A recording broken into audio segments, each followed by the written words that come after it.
السلام علیکم ورحمۃ اللہ وبرکاتہ. رب اشرح لی صدری ویسر لی امری واحلل عقدۃ من لسانی یفقہوا قولی. الحمدللہ رب العالمین. پارہ نمبر 6 سورۃ النساء آیت نمبر 156. اعوذ باللہ من الشیطان الرجیم. بسم اللہ الرحمن الرحیم. وَبِكُفْرِهِمْ وَقَوْلِهِمْ عَلَى مَرْيَمَ بُهْتَانًا عَظِيمًا. اور ان کے کفر کی وجہ سے اور مریم پر ان کے بہتان عظیم کی وجہ سے.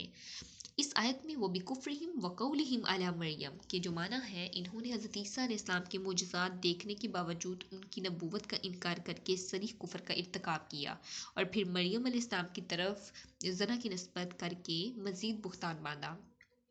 حضرت عیسیٰ علیہ السلام کی پیدائش کا معاملہ یہودی قوم میں فی الوقت ذرا برابر بھی متشابہ نہ تھا، بلکہ جس روز وہ پیدا ہوئے تھے اسی روز اللہ رب العزت نے پوری قوم کو اس بات پر گواہ بنا دیا تھا کہ یہ ایک غیر معمولی شخصیت کا بچہ ہے جس کی ولادت معجزے کا نتیجہ ہے، نہ کہ کسی اخلاقی جرم کا. جب بنی اسرائیل کے ایک شریف ترین اور مشہور نام اور مذہبی گھرانے کی بن بیاہی لڑکی گود میں بچہ لیے ہوئے آئی اور قوم کے بڑے اور چھوٹے ہزاروں کی تعداد میں ان کے گھر میں لوگوں کا ہجوم تھا اور وہ ان سے سوالات کرنا چاہتے تھے، تو اس لڑکی نے اس کے سوالات کا جواب دینے کی بجائے خاموشی کے ساتھ اس بچے کی طرف اشارہ کر دیا کہ یہ تمہیں جواب دے گا. مجمع نے حیرت سے کہا کہ اس بچے سے ہم کیا پوچھیں جو گہوارے میں لیٹا ہوا ہے، مگر اس نے نہایت صاف زبان میں مجمع کو خطاب کر کے کہا، انی عبد اللہ آتانی الکتاب وجعلنی نبیا. میں اللہ رب العزت کا بندہ ہوں، اس نے مجھے کتاب دی ہے اور نبی بنایا ہے. سورۃ مریم رکوع نمبر 2. اس طرح اللہ رب العزت نے اس شبہ کی ہمیشہ ہمیشہ کے لیے جڑ کاٹ دی تھی جو ولادت مسیح کے بارے میں پیدا ہو سکتا تھا. یہی وجہ ہے کہ حضرت عیسیٰ علیہ السلام کی جوانی کو پہنچنے تک کبھی کسی نے حضرت مریم علیہ السلام پر زنا کا الزام نہیں لگایا تھا، نہ حضرت عیسیٰ علیہ السلام کو ناجائز ولادت کا طعنہ دیا تھا. لیکن جب 30 برس کی عمر کو پہنچ کر آپ نے نبوت کے کام کی ابتدا فرمائی اور جب آپ نے یہودیوں کو ان کی بدعمالیوں پر ملامت کرنی شروع کی، ان کے علماء و فقہا کو ان کی ریاکاریوں پر ٹوکا، ان کے عوام اور خواص سب کو اس اخلاقی زوال پر متنبہ کیا جس میں وہ مبتلا ہوئے تھے، اور اپنی قوم کو دعوت دی کہ جس میں خدا کے دین کو عملاً قائم کرنے کے لیے ہر قسم کی قربانیاں برداشت کرنی پڑتی ہیں اور ہر محاذ پر شیطانی قوتوں سے لڑائی کا سامنا کرنا پڑتا ہے، تو یہ بے باک مجرم صداقت کی آواز کو دبانے کے لیے ہر ناپاک سے ناپاک ہتھیار استعمال کرنے پر اتر آئے جو یہودی لوگ تھے. اس وقت انہوں نے وہ بات کہی جو 30 سال تک نہ کہی تھی. حضرت مریم علیہ السلام نعوذ باللہ زانیہ ہیں اور عیسیٰ ابن مریم ولادت الزنا ہے. استغفر اللہ.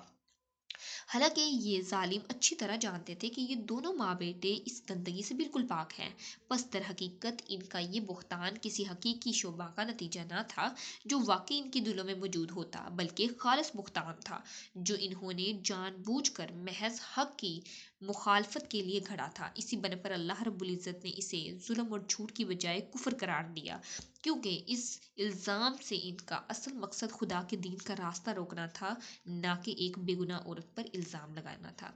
آیت نمبر 157 میں اللہ رب العزت فرماتے ہیں، وَقَوْلِهِمْ إِنَّا قَتَلْنَا الْمَسِيحَ عِيسَى ابْنَ مَرْيَمَ رَسُولَ اللَّهِ وَمَا قَتَلُوهُ وَمَا صَلَبُوهُ وَلَكِنْ شُبِّهَ لَهُمْ وَإِنَّ الَّذِينَ اخْتَلَفُوا فِيهِ لَفِي شَكٍّ مِّنْهُ مَا لَهُم بِهِ مِنْ عِلْمٍ إِلَّا اتِّبَاعَ الظَّنِّ وَمَا قَتَلُوهُ يَقِينًا.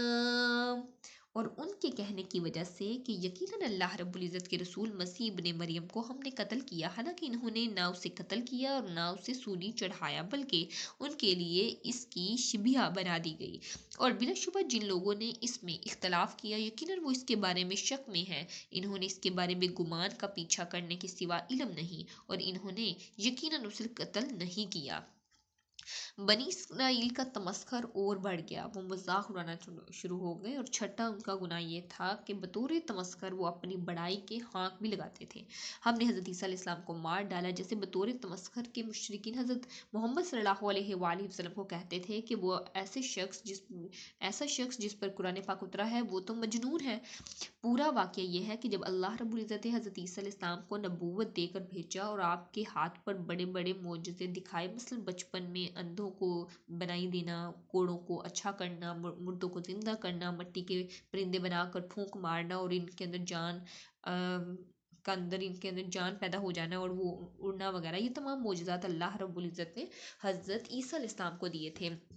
تو یہودیوں کو سخت طیش آیا اور یہ مخالفت پر کمر بستہ ہو گئے اور ہر طرح سے ایذا رسانی شروع کر دی۔ آپ کی زندگی تنگ کر دی، کسی بستی میں چند دن آرام کرنا بھی آپ کو نصیب نہ ہوا، ساری عمر جنگوں بیابانوں میں اپنی والدہ کے ساتھ سیاحت میں گزاری، پھر بھی انہیں سکھ نہ آیا، اور یہ کہ اس زمانے کے دمشق کے بادشاہ کے پاس گئے جو یہودی لوگ تھے۔ یہ ستارہ پرست مشرک تھا، جو ان کا جو بادشاہ تھا، اس مذہب والوں کے ملک کو اس وقت یونان کہا جاتا تھا۔ یہاں آ کر بہت سے جو یہودی لوگ تھے وہ روئے پیٹے، بادشاہ کو کہا، حضرت عیسیٰ علیہ السلام کے جو بادشاہ تھا اسے حضرت عیسیٰ علیہ السلام کے خلاف اکسایا اور کہا کہ یہ شخص بڑا مفسد ہے، بڑا برا ہے، لوگوں کو بہکا رہا ہے، روز نئے نئے فتنے کھڑے کرتا ہے، امن میں خلل ڈالتا ہے، لوگوں کو بغاوت سکھاتا ہے وغیرہ، اس طرح طرح کے بہتان لگائے اور باتیں بنائی اور حضرت عیسیٰ علیہ السلام کے بارے میں انہیں اکسایا۔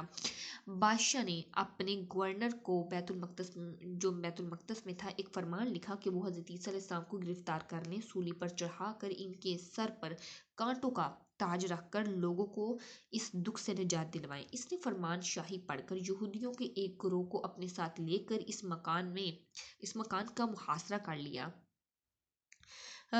جس میں روح اللہ تھے، یعنی کہ حضرت عیسیٰ علیہ السلام تھے۔ آپ کے ساتھ اس وقت 12 13 یا زیادہ سے زیادہ 70 آدمی تھے۔